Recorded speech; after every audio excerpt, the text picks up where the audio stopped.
Hi, my name is Darwin Picardal, and this is my presentation, The Evolution of Nintendo Consoles, the transition to motion touch controls, and how they pioneered it. So right here is the table of contents. These are going to be all the topics I'm going to be talking about in this presentation. I'll give you guys a second to read it. Ready? Let's go. So, what is Nintendo? There's a good chance that when you think of video games, Nintendo is one of the first companies that comes to mind. In 1951, Marufuku Company Limited was a Japanese playing card company. Later, this company would rebrand as Nintendo. They would continue to be a card company for years to come before ultimately growing into the game company we know today.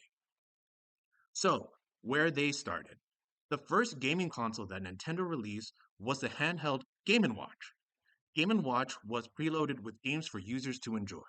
They continued into arcade gaming, where they saw their largest success, Donkey Kong, as you can see in the image right here. The console wars. We know about it, we talked about it in class. With the rise of the console wars, Nintendo knew they needed to get into the home console fight. This led them to release the NES and the SNES. They continued their dominance in the handheld industry with the launch of the Game Boy and the Game Boy Color. So, the new age, rise of motion and touch controls. In 2004, Nintendo continued with their handheld dominance with the release of the Nintendo DS.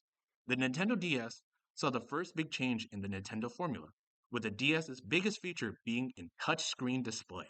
They were able to add features such as the interactive chat room and the ability for the multiple users to play a game with only one game.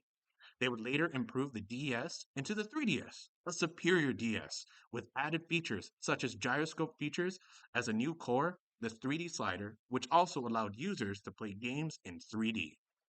In 2006, the Nintendo launched what was their best console to date, and for years to come, the Nintendo Wii. The Wii was a huge success due in part to the major change Nintendo made, the addition of motion control. This allowed the use of users' bodies for actions and the ability to point at the screen should they need to arise. The Wii launch title, Wii Sports, fully capitalized on the motion features.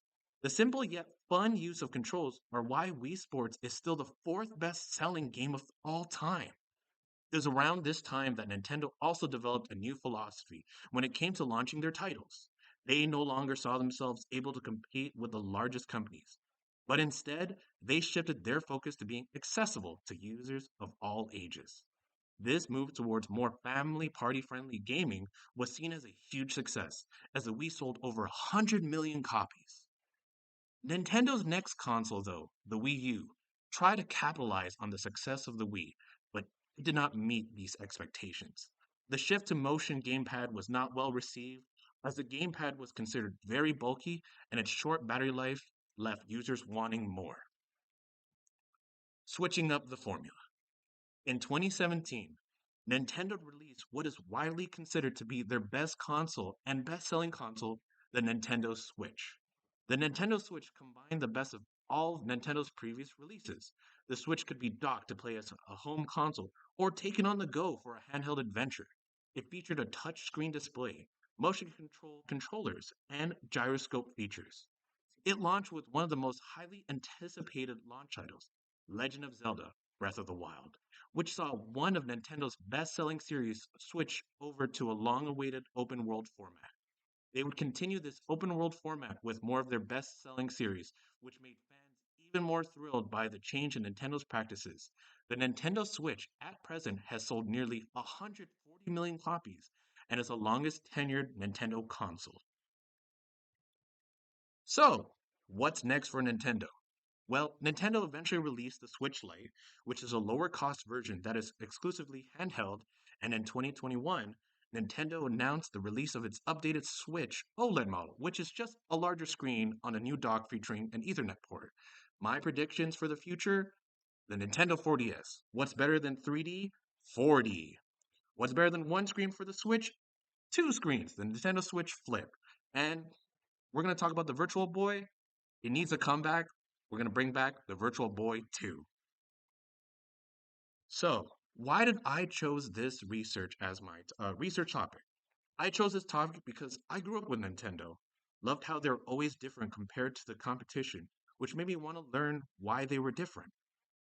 What did I learn from researching this topic? Well, I learned that Nintendo is not afraid to change the formula and create a brand new hit every time.